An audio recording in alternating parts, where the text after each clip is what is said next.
ওম শান্তি। Good morning.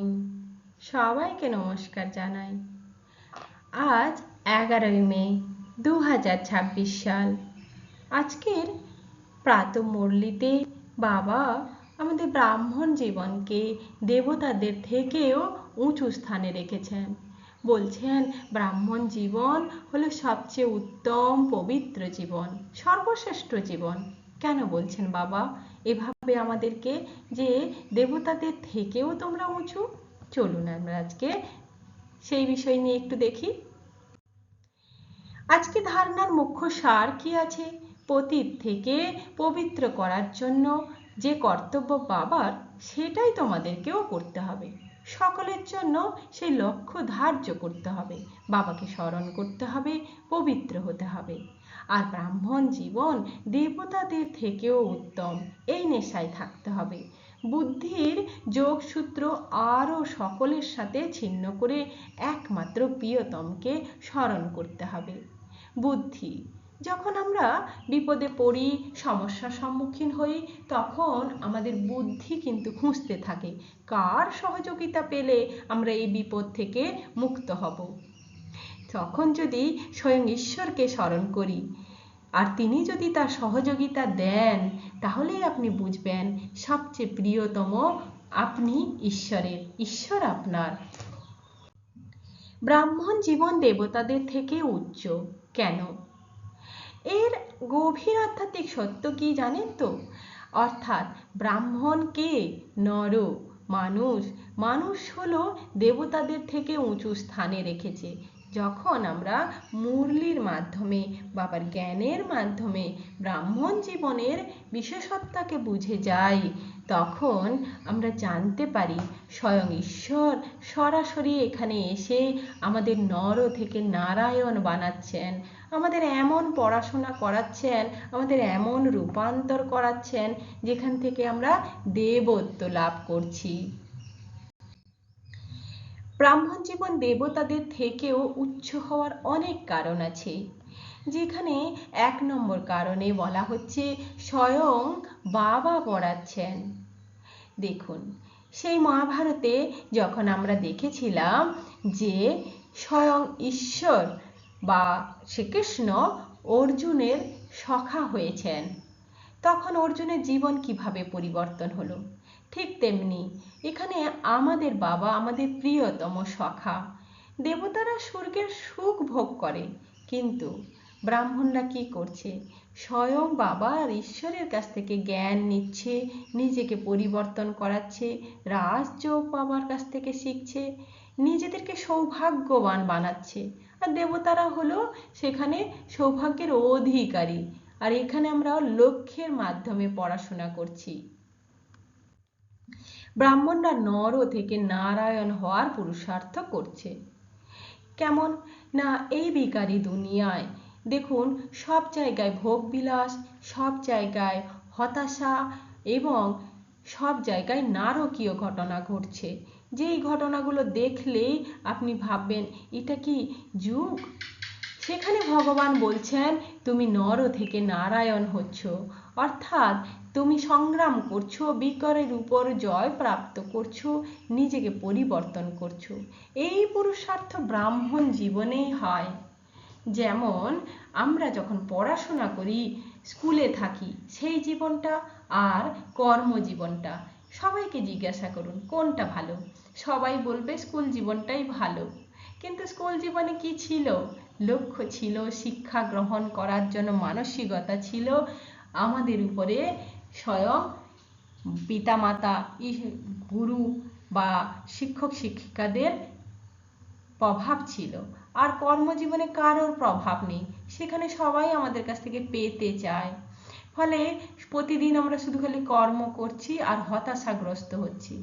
সেই জন্য বাবা বলছেন দেবতাদের জায়গা হলো সত্যযুগ, সেখানে সবাই একরকম, সেখানে কোনো লক্ষ্য নেই যে আমাকে ভালো হতে হবে। এখানে তোমার লক্ষ্য আছে, আমাকে দেবতা হতে হবে। তাই ব্রাহ্মণ জীবনে হলো সঙ্গম যুগের জীবন। এই যুগ অনেকজনের কাছে কলিযুগ, আর কলিযুগ মানে ভোগবিলাস, ভোগে ডুবে আছে, যেখানে রয়েছে অসংযম, আর সঙ্গম যুগ, যারা ব্রাহ্মণ সঙ্গম যুগে আছে তাদের কাছে রয়েছে সংযম, তাদের কাছে ধৈর্য, মূল্যবান সময় সব কিছু রয়েছে। তাই ঈশ্বর এখানে আমাদেরকে যে আত্মজ্ঞানের দ্বারা আমাদের ভাগ্যবান বানাচ্ছে, সেটা শুধুমাত্র সঙ্গম যুগেই সম্ভব। ব্রাহ্মণরা বাবার সহকারী। বাবা বলছেন, তোমরা আমার সহযোগী, কারণ আমি যে পতিত দুনিয়াকে পবিত্র করার জন্য এসেছি, তোমাদেরকে জ্ঞান দিচ্ছি, যোগ শেখাচ্ছি, তোমাদেরকে আমি জাগিয়েছি, তোমরা অন্যদের সেটা করছো।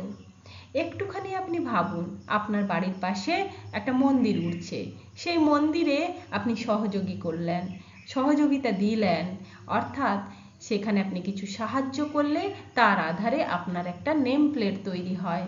আপনি যতবার ওই নেম প্লেটটা দেখেন ততবারই আপনার ভেতরে আনন্দ অনুভব হয় যে আমি এই মন্দিরের কিছু সাহায্য করেছি।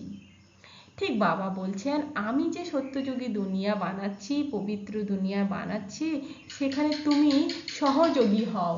তুমি যদি সহযোগী হবে, তবেই তুমি সেই সহযোগিতার পারিশ্রমিক হিসেবে সত্যযুগে স্থান পাবে।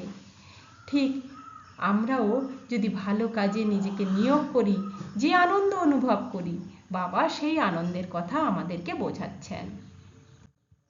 দেবতাদের জ্ঞান থাকে না, ব্রাহ্মণদের থাকে। কারণ দেবতা মানে হলো সেখানে প্রাপ্তি, সেখানে জ্ঞান নেওয়ার কোনো জায়গাই নেই। এখানেই আমাদেরকে আত্মা জ্ঞান, পরমাত্মার জ্ঞান, বিশ্বচক্র কি, ড্রামার রহস্য কি, সমস্ত জ্ঞান এখানেই আমাদেরকে নিতে হয়। ব্রাহ্মণ জীবন হলো তপস্যা ও ত্যাগের জীবন। দেবতারা কোনো কিছু ত্যাগ করে না, শুধু ভোগ করে। আর ব্রাহ্মণ জীবন এখানে ত্যাগ করছে, নিজেরা মায়ার সাথে যুদ্ধ করছে, দেহ অভিমান ত্যাগ করছে, বিকারের উপর ত্যাগ বিজয় প্রাপ্ত করছে, অপবিত্র জীবন ত্যাগ করে পবিত্র জীবন ধারণ করেছে। এটা হলো আত্মিক যুদ্ধ। এখানে আমরা যখন যুদ্ধে থাকি বা আমরা যখন পরিস্থিতির সম্মুখে থাকি, তখন যখন আমরা জয় লাভ করি, তখন যে আনন্দ হয়, না কিছুই নেই, সহজ সাধারণ জীবন, সেখানে কি আমরা সেই সুখটা অনুভব করতে পারবো? সেটাই জন্য বাবা বারবার করে বোঝাচ্ছেন, ব্রাহ্মণ জীবন উত্তম শ্রেষ্ঠ জীবন গড়ার জায়গা, এটা অনুভবে নিয়ে আসো। ব্রাহ্মণ জীবনের বিশেষ পরিচয় কি কি আপনাকে মনে রাখতে হবে।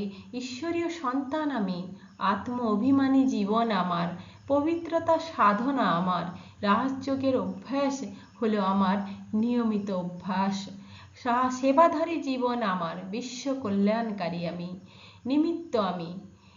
যেমন আপনি দেবতা মানে হলো ফল, ব্রাহ্মণ জীবন হলো বীজ বপনের সমান।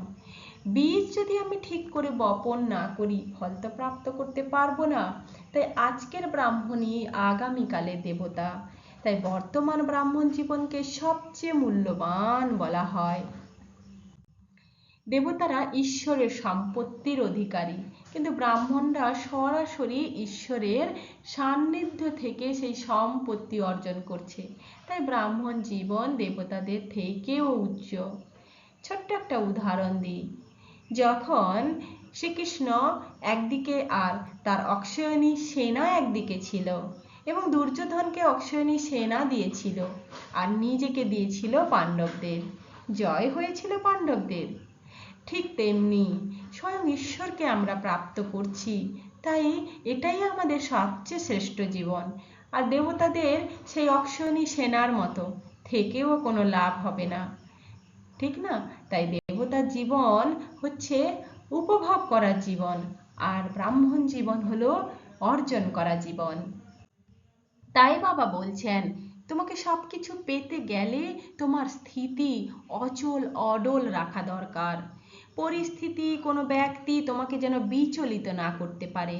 তুমি যত স্থির থাকবে, অনড় থাকবে, অচল থাকবে, ততই তোমার সিংহাসন স্থির থাকবে, তত তোমার সিংহাসন পাক্কা হবে। আজকে বসলাম, কালকে সিংহাসনচ্যুত হয়ে গেলাম, সেটা ভালো নয়। সব সময়ের জন্য তোমাকে মনের সিংহাসনে শান্তি বজায় রাখতে হবে। ওম শান্তি।